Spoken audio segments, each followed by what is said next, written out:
تیمێکی 964 لە ڕۆژئاوای کوردستانن. دیمەنە جیاوازەکانی ڕۆژئاواتان بۆ ئەگوازنەوە، هەم ژیانی ئاوارەیی، هەم ژیانی ڕۆژانەی خەڵک، هەمیش سەنگەرەکانی پێشەوە. هەر لە ڕێگەی 964ەوە کچە شەروانێک کاردانەوەی خۆی لەبارەی هۆنینەوەی کەزی لە باشووری کوردستان باس ئەکات. سڵاوتان لێبێت. تیمی 964 لە دڵی ڕووداوەکانی ڕۆژئاوای کوردستانن. وێنەیەکی جیاوازی بەرخودان ئەگوازنەوە. وەک تیمەکە باسیەکەن لە قامیشلۆ و ئاموودا هەرچەندە ژیان ئاسایی ئەبینرێت، بەڵام برینی ئاوارەی قوڵە. خەڵکێک هەیە بۆ پێنجەمین جارە ئاوارە ئەبێت و چاوەڕێی دەستی هاوکاریە. لە حەسەکە دیمەنەکە دەگۆڕێت بۆ ئامادەباشیەکی سەربازی. لەبێ دوکان و بازار زۆربەیان داخراون، بەڵام وورەی خەڵک و شەروانان لەو پەڕی بەرزیدایە.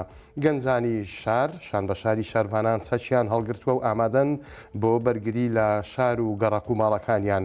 ئەوەی تیمەکەمان لەوێ بینیویەتی دووشتی زۆر سەرەکی بووە، ئازارێکی قوڵی مرۆیی و ئاوارەیی لەگەڵ مۆڕال و ئیرادەیەکی پۆڵین بۆ بەرگری و بەرخودان.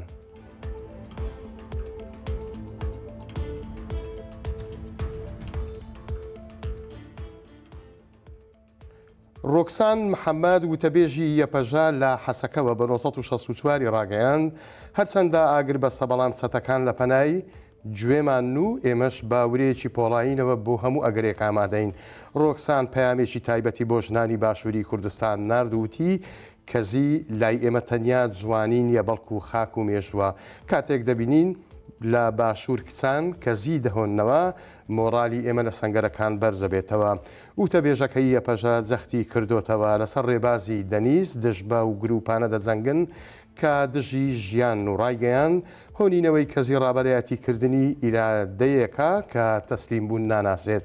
بۆیە دەڵێت پشتگیری ژنان و پیاوان لە باشوور و ڕۆژهەڵات و باکوور گەورەترین خەباتە بۆ ئازادی هەموو خاکەکەمان.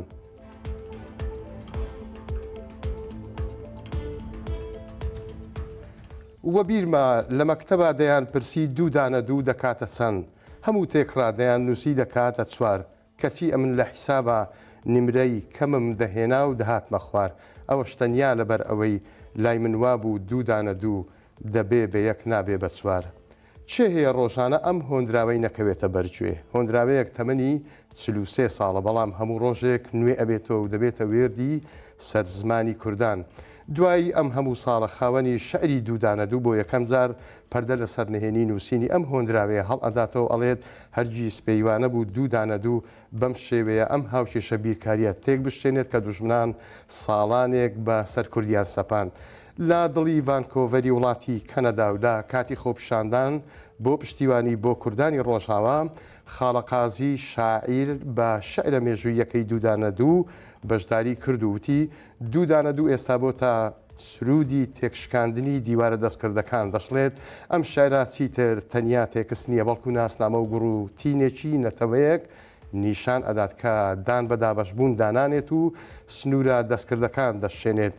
کەواتە منیش وەک خاڵەقازی ئەڵێم تەنیا ئەوەندە دەزانم ئەگەر لەشم 100 پارچەکەن بمدەنە ژێر گولە و ڕەتبار بچمە سەردار، قسەی دڵم دێتە سەرزار، کوردستان هەر وڵاتێکە و بێگومان نابێ بە چوار.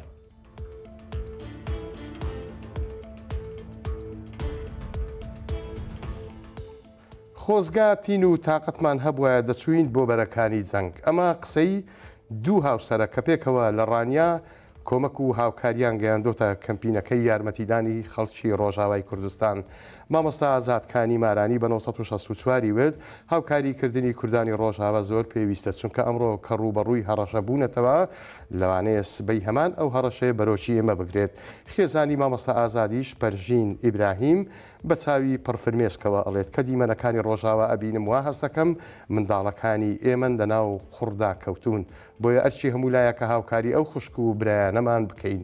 هاوکاریەکان بۆ خەڵکی ڕۆژئاوا دیمەنی جوانیان تێدایە. هەر ئەمڕۆ لە خانەقین پیاوێک قەمسەلەکەی بەری دادەنێت لەگەڵ کەمێک پارە دەیبەخشێتە خەڵکی لێ قەوماوی ئەو بەشەی کوردستان.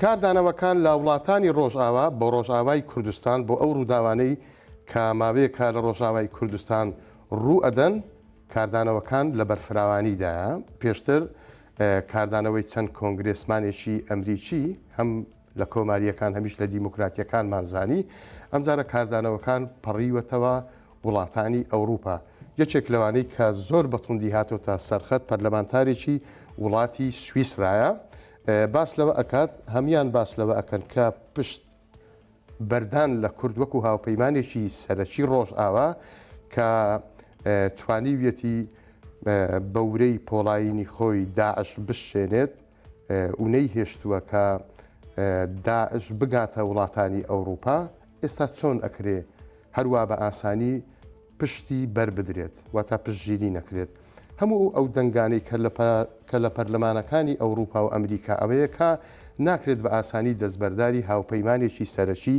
شەڕی دشی داعش بین کە ئەویش کووردە هەموو ڕووداوەکان یان بەستۆتەوە بەو ڕووداوانەی کە ئێستا لە ڕۆژئاوای کوردستان ڕوو ئەدەن ئەو پەرلەمانتارە ناوی فابیان مۆلینایە ئەندامی لیژنەی کاروباری دەرەوەی پەرلەمانی سویسڕایە هۆشداری ئەدات ئەڵێت ئەو هێرشانەی کە لەلایەن گروپە جیهادیەکانەوە دەکرێتە سەر ڕۆژئاوای کوردستان هێرشێکی جددین بۆ سەر دیموکراسی و مافەکانی مرۆڤ و هەڕەشەیەکی ڕاستەوخۆشە بۆ سەر وڵاتانی ئەوروپا بێگومان ئەم دەستبەرداربوونە لە کورد کە تاکو ئێستا وابیندراوە کاردانەوەی بەم جۆرە لێکەوتۆتەوە دڵنیاین لە ڕۆژانی داهاتوشدا کاردانەوەکان زیاتر فراوانە بن بەڕێزان هەواڵەکانم پێشکەشکردن کاتێکی خۆش بۆ ئێوە.